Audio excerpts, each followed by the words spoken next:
কোরআনের হজ যখন করা হয়, কোরআন যখন পড়া হয়, কোরআনের আলোচনা যখন হয়, তোমরা আমার দুইটা শর্ত পূরণ করো। কয়টা?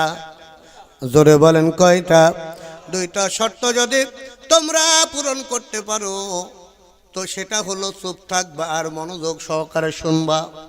এই দুইটা কাজ যদি তোমরা করতে পারো, লাআল্লাকুম তুরহামুন, আমি আল্লাহ তোমাদের প্রতি আমার রহমতের দরজা খুলে দেব। ঘোষণা কার? আল্লাহর ঘোষণা যদি হয়, আল্লাহর কথা সত্য না মিথ্যা গো? একটু কথা বলেন, সত্য না মিথ্যা? বন্ধুরা আমার, তাহলে এখানে এসে আল্লাহ তাআলা আপনাকে আমাকে রহমত ঢেলে দিবেন।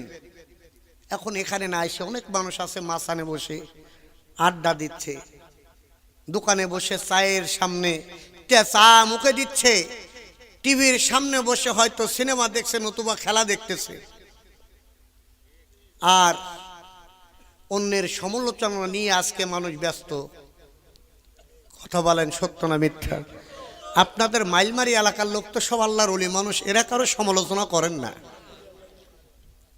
সম্মানিত প্রিয়জনের আমার, আমি তো বুঝি, আমি খুঁজে যেটা পাইছি সেটা হলো মসজিদে ইমামতি করার জন্য মুফতি সাহেবের বড় অভাব। কি কথা বোঝেন নাই? মসজিদে ইমামতি করার জন্য কি মুফতির বড় অভাব, কোরআনের মাহফিল করার জন্য মুফতির বড় অভাব, মাদ্রাসার শিক্ষকতা করার জন্য মুফতির বড় অভাব। একটা জায়গায় মুফতির কোনো অভাব নাই, সরাসরি সরাসরি আবার গড়াগড়ি। কোন জায়গায় জানেন? দোকান মাসানে। কোন জায়গায়? দোকানের মাসানে। কিন্তু আপন জোরের আমার, এই জন্য দোকান মাসানে কেন নিকৃষ্ট? কারণ এই জন্য নিকৃষ্ট, সেখানে গেলে শুধুমাত্র মানুষের গীবত করা হয়। কি কথা বোঝেন নাই?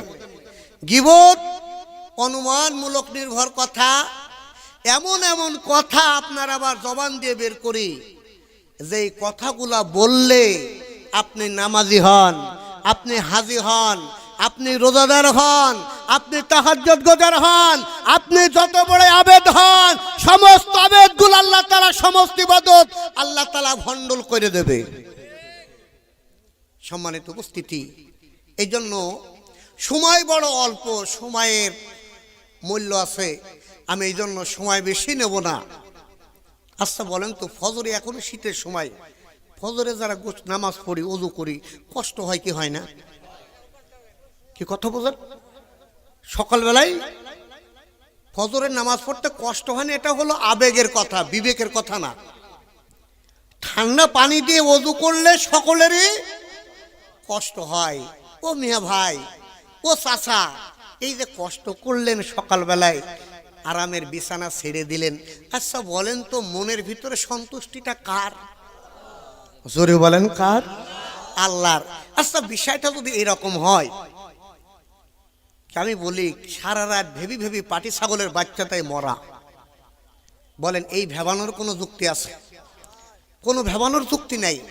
তো আমি বলি, এই যে কথাটা এই জন্য বললাম যে আমরা নামাজ পড়ছি, রোজা করছি, হজ, যাকাত, তাসবিহ, তাহলিল, জিকির, আজকার, দান, সদকা, যত ইবাদত একমাত্র কার জন্য? বন্ধুরা আমার, উদ্দেশ্য হলো আল্লাহ রাজি খুশি, জাহান্নাম থেকে বাঁচা আর জান্নাতে যাও। উদ্দেশ্য কিন্তু একটাই। কি কথা বোঝেন নাই? বন্ধুরা আমার, কিন্তু বিষয় যদি এরকম ঘটে যায়, আপনি নামাজ পড়ছেন, রোজা করছেন, হজ করছেন, যাকাত দিচ্ছেন, তাসবিহ, তাহলিল, জিকির, আজকার, দান, সদকা সব কিছু আপনি করতেছেন আপনজনের আমার, কিন্তু শুধু কষ্ট করায় সার হইল, আপনার কোনো ইবাদত আল্লাহর দরবারে কবুল হবে না। এই কথা বললে কি আপনারা মন খারাপ করছেন? তাহলে কি কারণে নামাজ নষ্ট হয়? কি কারণে ইবাদত নষ্ট হয়? কষ্ট করা ছাড়া কোনো ফল পাওয়া যাবে না। তাহলে সেই দোষগুলা কি কি আমাদের জানার দরকার আছে না? আপনারা জানতে চান কিনা? বন্ধুরা আমার, আমি গোটা কুরআনুল কারীমের ভিতরে অন্যতম একটা সূরা, যে সূরা হলো, সূরার নাম হলো সূরা হুজরাত। আমি 12 নম্বর আয়াত তেলাওয়াত করেছি। আল্লাহ পাক যতটুকু আমাকে ইলম দান করেছে, ইলম কালাম একেবারে না। লোকটা যদিও আমি মোটা, কিন্তু ইলম কালাম একেবারে শূন্য। আর আমার ফিরোজ ভাইয়ের মতো জাজরেল ইমাম যে মঞ্চে আছে, কোরআন হাদিস থেকে কথা বলা কিন্তু বিপদ আছে। কি কথা বলেন নাই? কারণ একটু যদি এদিক ওদিক হয়ে যায় বলবে জিল্লু ভাই মাইক আপনি ছাড়েন, কি বলবে না? আলহামদুলিল্লাহ, আল্লাহ তাআলা আমার ভাইকে গোটা বিশ্বব্যাপী ইসলামের জন্য, কোরআনের জন্য আল্লাহ কবুল করে নিন। সকলে বলেন আল্লাহুম্মা আমিন। সম্মানিত উপস্থিতি, এই আয়াতের ভিতরে সূরাতুল হুজরাতের 12 নম্বর আয়াতে আল্লাহ তাআলা কি বলছেন একটু শুনে নি আমরা আগে। কি বলেন? আউযু বিল্লাহি মিনাশ শাইতানির রাজীম। বিসমিল্লাহির রহমানির রহিম। ইয়া আইয়ুহাল্লাযীনা আমানু ইজতানিবু কাসীরাম মিনাজ-জন্নি ইন্না বা'দাজ-জন্নি ইসমুন ওয়া লা তাজাসসু ওয়া লা ইয়াগতাব বা'দুকুম বা'দা। ইরশাদ হচ্ছে, হে ঈমানদারেরা, তোমরা সকল প্রকার অনুমানমূলক, নির্ভরমূলক কোনো কথা থেকে নিজেকে বিরত রাখো। কেন? আল্লাহ বললেন এই জন্য বিরত রাখো, কারণ তোমরা যেই বিষয়টা অনুমান করে কোনো কথা বলো, সেই অনুমান কথার ভিতরে অধিকাংশ ভুল বা মিথ্যা হতে পারে। তাহলে আল্লাহ বলছেন অনুমানমূলক কোনো কথা বলা যাবে না। এখন আল্লাহকে যদি বলা হয় আল্লাহ তুমি তো নিষেধ করেছো অনুমান করে কোনো কথা বলা যাবে না, আল্লাহ যদি অনুমান করে কথা বলেই ফেলে তাহলে ক্ষতিটা কি হবে, দোষটা কি হবে, অন্যায়টা কেমন হতে পারে আল্লাহ তুমি একটু বলে দাও তো। তাহলে আল্লাহকে জিজ্ঞেস করার দরকার আছে না নাই? বন্ধুরে আবার আল্লাহ রাব্বুল আলামিন বললেন, বান্দা শুনে নাও, এই জন্য অনুমান করবা না, অনুমানমূলক কোনো কথা বলবা না। কুতিলা খাররাসূল, আল্লাহ বললেন এটা এমন একটা গুনাহ, যারা অনুমান করে কোনো কথা বলে তার আমি আল্লাহর পক্ষ থেকে তারা ধ্বংসপ্রাপ্ত হয়ে যায়। অনুমান কি? যে অনুমান করলে আপনি ধ্বংস হয়ে যাবেন। ধ্বংসপ্রাপ্ত তাও যে কোনো মানুষের পক্ষ থেকে না, ধ্বংসপ্রাপ্ত কার পক্ষ থেকে? আল্লাহর পক্ষ থেকে। খেয়াল করুন, সকালবেলায় মেহেরপুর যাবেন, আমার জিল্লু ভাই, আমার লালন ভাই মনে করছে জিল্লু ভাই হয়তো দেখেনি, কিন্তু আমি ঠিকই দেখছি। মনে করেন সকালবেলায় মেহেরপুর যাবেন, যেতে যেতে দেখছেন জিল্লু হুজুর দাঁড়িয়ে রাস্তার একটা মেয়ের সাথে দাঁড়িয়ে হেসে হেসে কথা বলছে। এখন আপনি আর কোনো কিছু না বলে সকালবেলায় চায়ের দোকানে বসে মাসান গরম করবেন। আগে বলেছি মুফতি সাহেব তো চায়ের দোকান অভাব নাই। তো এখন সকালবেলায় চায়ের দোকানে ফজরের নামাজ পড়ে গিয়ে বাবা জিল্লু হুজুর এত ভালো ওয়াজ করল গো, কথাগুলো তো খুব ভালো লাগলো, কিন্তু এমন একটা কাজ করলাম আজকে, দেখলাম এমন একটা কাজ করেছে যেই কাজটা হলো আমার মুখে বলতেও বাদে। দেখবেন কিছু কিছু শ্রোতা আছে, এরা বলবে চাচা কি করিস একটু খুলে বলো তো। কারণ নাম কার আসছে? জোরে বলেন নাম কার আসছে? জিল্লু হুজুর। কেন শোনার আগ্রহ? কারণ যত দোষ হলো পৃথিবীর নন্দ ঘোষ। কি কথা বলেন নাই? যত দোষ নন্দ ঘোষ। হুজুর যদি আসতে যায় তাও কবে হুজুর এমন খাওয়া খাইছে, নড়তে পারে না, আসে না নাই। হুজুর যদি একটু জোরে যায় হুজুর মনে হয় কোন জায়গায় বসাবে রে। হুজুরের পাঞ্জাবের বহর বেশি হইলেও দোষ, দেশের সিটের দাম বাড়বে না, কা হুজুরাই তো বাড়াইলো। আবার যদি পাঞ্জাবের বহর একটু ছোট হয়, ও বাবা বাবা এই হুজুরের পেয়ে নামাজ হয়, এ হইল হুজুর তো না হইল টেডি হুজুর। কথা বোঝেন? এই জন্য আগ্রহ বাড়বে। কিসের জন্য আগ্রহ বাড়বে? এই জন্য হুজুর বলে কথা। চাচা কি করেছে জিল্লু হুজুর, বাপ সে কথা আর কইসনি, ও জানার দরকার নেই। আবার কিছু কিছু শ্রোতা দেখবেন কান একেবারে খরার মতো করে থাকবে, একেবারে উঁচু করবো, কিছু বলবেও না, কোনো কথা বলবে না, শোনার জন্য জিল্লু হুজুর কি করেছে দেখবেন। যদি কয় চাচা একটু বলেই দেখেন না, বলবেন না তেমন কথা বলছেন কেন? বলছে বাপ আর কইসনি, ওই যে মেহেরপুর আদালতে যাচ্ছিলাম তো সেখানে দেখলাম জিল্লু হুজুর রাস্তা দাঁড়িয়ে একটা মেয়ের সাথে হেসে হেসে কথা বলছিল, রাস্তা দাঁড়িয়ে গল্প করছিল। আচ্ছা বলেন, যেই কথাটা আপনি অনুমান করে বললেন, কথা বলেছি ঠিক আছে, আচ্ছা বলেন যেই মেয়েটার সাথে কথা বলেছি এই মেয়েটাকে আমার বোন হতে পারে না? কথা বলেন, সেই মেয়েটাকে আমার মা হতে পারে না? সেই মেয়েটাকে আমার ঘরের স্ত্রী হতে পারে না? তাহলে আজকে আমার স্ত্রী না আমার বোন না আমার মা, এটা আপনি জাস্টিফাই না করে সমাজে যদি অপবাদ দিয়ে দেন, এটাই হলো অনুমান নির্ভরমূলক কথা।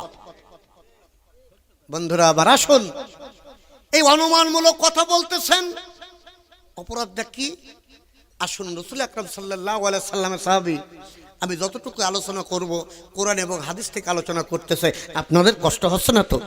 বন্ধুরা আমার, তাহলে আপনি যেই অনুমান করে কথা বলছেন, আপনি অপরাধটা কি হলো? আসুন তো হাদিস থেকে জেনে নেওয়ার দরকার।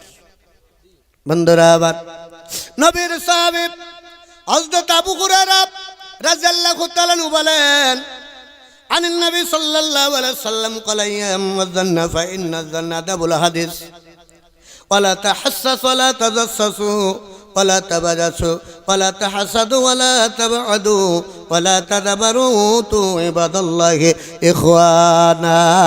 একবার জোরে বলা যাবে কি আল্লাহু আকবার? বন্ধুরা আমার, বিশ্বনবীর সাহাবী হযরত আবু হুরায়রা রাদিয়াল্লাহু তাআলা আনহু বর্ণনা করলেন, নবী আমার বলেন, ও আমার উম্মতেরা, তোমরা নিজেকে 7টা কাজ থেকে বাঁচিয়ে রাখো। কয়টা কাজ? জোরে বলেন, আরো জোরে বলেন।